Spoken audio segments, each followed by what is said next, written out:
Hadits Syahih Al-Bukhari, nomor 3 mengenai permulaan turunnya wahyu. Diriwayatkan dari Aisyah Ummul Mukminin radhiyallahu anhu, beliau berkata, wahyu yang pertama kali dimulai pada Rasulullah Shallallahu Alaihi Wasallam adalah berupa mimpi yang benar di kala tidur. Tidaklah beliau bermimpi melainkan datangnya seperti cahaya subuh. Kemudian beliau dianugerahi kecintaan untuk menyendiri. Beliau sering menyendiri di Gua Hira untuk beribadah di sana selama beberapa malam sebelum kembali kepada keluarganya. Beliau membawa bekal untuk itu, kemudian kembali kepada Khadijah dan membawa bekal lagi untuk waktu yang sama, hingga datanglah Al-Haq, kebenaran wahyu, kepada beliau saat beliau berada di Gua Hira. Malaikat Jibril mendatangi beliau dan berkata, bacalah. Beliau menjawab, aku tidak bisa membaca. Nabi Shallallahu Alaihi Wasallam menceritakan, malaikat itu lalu memegang dan mendekapku hingga aku merasa kepayahan, kemudian melepaskanku dan berkata lagi, bacalah. Aku menjawab, aku tidak bisa membaca. Lalu dia memegang dan mendekapku untuk kedua kalinya hingga aku merasa kepayahan, kemudian melepaskanku dan berkata lagi, bacalah. Aku tetap menjawab, aku tidak bisa membaca. Lalu dia memegang dan mendekapku untuk ketiga kalinya, kemudian melepaskanku seraya membacakan, bacalah dengan menyebut nama Tuhanmu yang menciptakan. Dia telah menciptakan manusia dari segumpal darah. Bacalah, dan Tuhanmulah yang maha mulia. Quran Surah Al-Alaq ayat 1-3.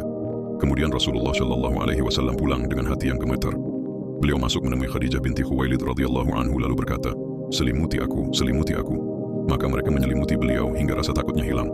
Setelah itu beliau menceritakan kejadian yang dialaminya kepada Khadijah dan berkata, sesungguhnya aku khawatir atas diriku.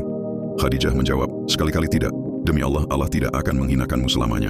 Sesungguhnya engkau senantiasa menyambung silaturahmi, membantu orang yang kesusahan, memberi kepada orang yang tidak punya, memuliakan tamu, dan menolong orang-orang yang tertimpa musibah. Khadijah kemudian membawa beliau menemui Waraqah bin Naufal bin Asad bin Abdul Uzza, sepupu Khadijah.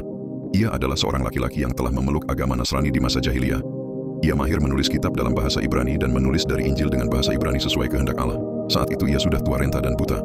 Khadijah berkata kepada Waraqah, wahai paman, dengarkanlah cerita dari anak saudaramu, keponakanmu ini.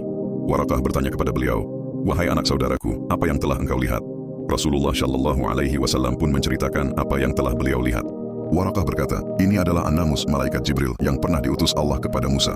Aduhai, seandainya aku masih muda saat itu. Aduhai, seandainya aku masih hidup saat kaummu mengusirmu. Rasulullah Shallallahu Alaihi Wasallam bertanya, apakah mereka akan mengusirku? Waraqah menjawab, iya. Tidak ada seorang laki-laki pun yang membawa seperti apa yang engkau bawa, melainkan pasti akan dimusuhi.